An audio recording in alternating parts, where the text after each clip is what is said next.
So, I may or may not have accidentally stumbled upon a massive database of emails from Gmail, Yahoo, and Hotmail, plus a treasure trove of .gov and .edu domains worldwide, totally by mistake. And all it took were two simple tools, Google Dorks and Bash. Before you clutch your pearls, let's talk about why this is actually useful. Email scraping has legitimate purposes like marketing and data analysis, but in the wrong hands it becomes a spammer's wet dream. Phishing attacks, malware distribution, and enough scam emails to make your grandma believe she won the Nigerian lottery 3 times in a row. The real problem isn't the technique, it's how people use it.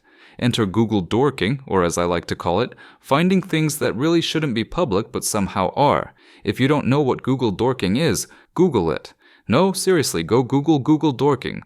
I'll wait. If you already know, congrats, you're ahead of 99% of the internet. Here's the specific Google Dork I used. This lovely little query hands you sensitive information on a silver platter. Now you could go through these pages one by one, collecting emails manually like a caveman. But who has time for that? Instead, we're going to automate this with Bash, because if we're going to commit cyber sins, for educational purposes of course, we might as well be efficient about it. Now let's talk API keys. Normally you'd create an account, generate your own key, and behave like a responsible human being. But why do that when people just leave their API keys lying around? That's right, I'm about to Google Dork for an API key to use for Google Dorking. How poetic. Oh look, I accidentally found one. Let's test it with curl. And it works. This code is like a small web scraper that looks for specific email patterns, like Yahoo, Gmail, or Hotmail, in .text files on US websites using Google Custom Search API. First, it sends a search request for the given pattern and grabs the number of pages returned. Then it loops through those pages, collects URLs from the results, and stores them in a file called links.txt. It's a basic way to gather emails, but you know it's a bit raw and should definitely be used responsibly.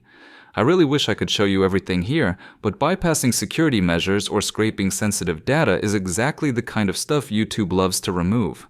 Inside my academy though, you'll get the full unfiltered guides on these techniques, from Google Dorking to automating email scraping.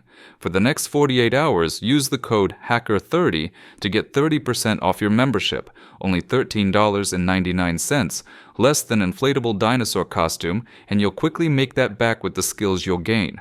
Plus, I'll be there every day to guide you and answer any questions. Supporting the channel means supporting your future as a pro hacker. With this simple approach, we gathered over 200,000 emails using nothing but Google Dorks and Bash. And this is just the tip of the iceberg. We limited our search to text files, but we could target CSVs, log files, and backups. Basically, any poorly secured data the internet wants to gift us. Also, we focused on .us domains, meaning we only scraped US-based emails. But what if you want emails from other countries? Change the domain. What if you want to check for leaks from a specific company? Modify the query. The possibilities are endless, assuming you have no regard for your own moral compass, or you're a penetration tester. Speaking of pen testing, this is an absolute goldmine for black box testing. You can isolate targets, gather emails, and brute force weak passwords like a pro. And if you really want to fine-tune this script, you can add multi-threading, email validation, and all sorts of improvements. Just remember, use it ethically. Now, how do you not become a victim of this? One of the best tricks is plus addressing. Instead of using yourmail@gmail.com, use yourmail+netflix@gmail.com. You'll still get your emails, but if you start receiving congratulations, you've won a free iPhone scams at that address, you'll know who sold you out. Not pointing fingers, but that's it for today's lesson in why you should be very afraid of what's publicly available on the internet. Hope this helped. Ciao.